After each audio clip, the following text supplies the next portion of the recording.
you talk about slavery. See, slavery is mental first. Slavery is mental. Slavery is even for those who historically have been physically in bondage. The ultimate goal, that's never the end goal, is to keep you physically in bondage, to keep you in shackles and braces. The goal is to get you thinking up here that you're a Mm. slave so that you embrace that to such a degree that they can take the shackles off and you Yeah. won't try to escape. Yeah. You see, you Yeah. get my point here. Yeah. Mental. This is what we're seeing right now in America and in the world is the greatest psychological operations in world history. What the Right. military will call psyops for short. This is the Right. greatest psyops undertaking in the history of the world. And Hmm. now we have, I'm looking at right now in Jude verse 3, Hmm. where Jude writes, I felt the necessity to write to you, appealing that you contend earnestly for the faith. Yeah. The faith is to be contended for. Now, part of a layer of that contention as believers is to assess the landscape of the world, the culture, and society through the lens of the gospel. Hmm. Okay, that's called having a biblical worldview of the Right. culture, society, and the world in which you live. And what we're doing, I love what you put. It was really sad that you had to say that, Joel, but you were right. We have believers within the church right now who are so comfortable in their Christianity that they don't view it as something that needs to be contended for. Now, we Yeah. don't pick fights with anyone. We don't want to initiate Right. Right. Right. with anyone, not at all. But Right. what we're experiencing right now, when the government says you can't open your church, and we've got Christians out here who are confused. They're confused that the Constitution actually gives us the right to open and worship, Right. but that's not the reality. Hmm. The Constitution protects the inalienable right from That's right. God that we already have That's to right. worship. That's right. So Yeah. for anyone whose church out there is not open, there is no excuse for that. Right. Now, if Right. you disagree with me, you can come at me. Don't come at Joel. You can come at me. But Mm. but but until Christians understand that the Constitution doesn't give us the right to That's worship. right. That's right. That's what the word Yeah. inalienable means. That is it That's is right. it is explicit of this present realm. That's Okay, right. the Constitution protects a right that we already have. Right. Hmm. But we have Yep. Christians today who are so complacent, Hmm. especially in California. Oh well, I don't want to ruffle any feathers. I don't want to cause Right. any trouble. Well, Right. the gospel is the message of causing trouble. Yeah. It's an offense.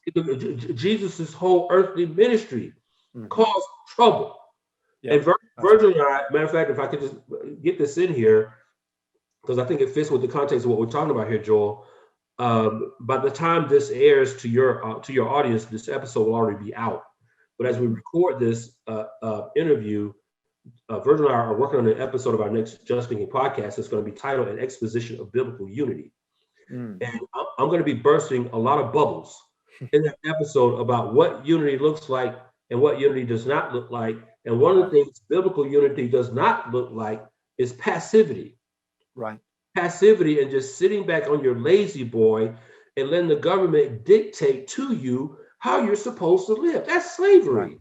Yeah. Right. And I think that's the problem when we talk about personal rights. There's passive rights and there are active rights, and Right. we've started thinking, that there's a right to healthcare, there's a Right. right to university, there's a right to even universal housing, universal income, where people become pets.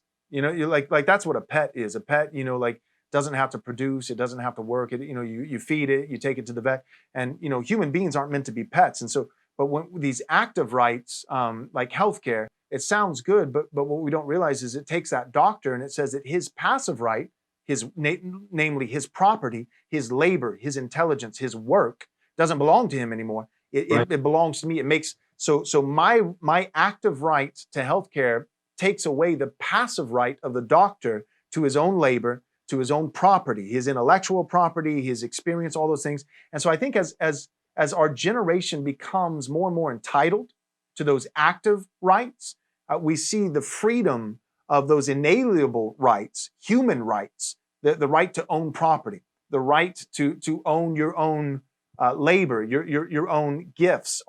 all that begins to erode. As entitlement rises, active rights begin to infringe upon passive rights, and the right of the collective begins to enslave the individual, and people just get stuck. And you can wrap it all in really flowery, good sounding generosity biblical language. You can really, anytime somebody wants, I forget who said the quote, but he was like, anytime the culture adopts a new liberal principle, you can be sure that some liberal theologian will find a verse in the Bible for it.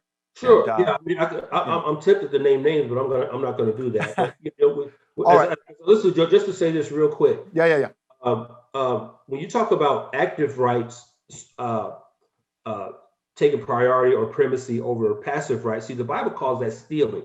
That's right. That's theft. The Bible calls that stealing.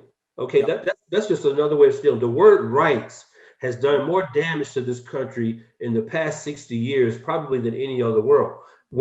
Now, and you look at a state like California, generally speaking, in terms of mindset, they're proud here. They're proud to call themselves progressive. They are proud. They take it as a badge of honor when the government gets even more onerous and burdensome on your life. Think about that for a second. Californians like to boast in the fact that we're progressive. We're leading the nation in forward thinking. We're visionaries. We're progressives in the way we think, and progressivism is defined in such a way as to find any avenue possible to apply someone else's or some group's active rights up against your passive rights, so that your passive rights are overtaken, which makes you a slave to others' active rights. And here in California, that's the thing to be celebrated. Right. It's unbelievable. Yeah. Thanks for watching this video. We hope you enjoyed it. If you did enjoy it, we hope that you'll take a moment and subscribe to our YouTube channel so that you can watch more content like this. Also, take a moment and give this video a like so that it can reach more people, and take a moment and click on the bell so that you'll be notified whenever we come out with new content. Thanks so much. God bless.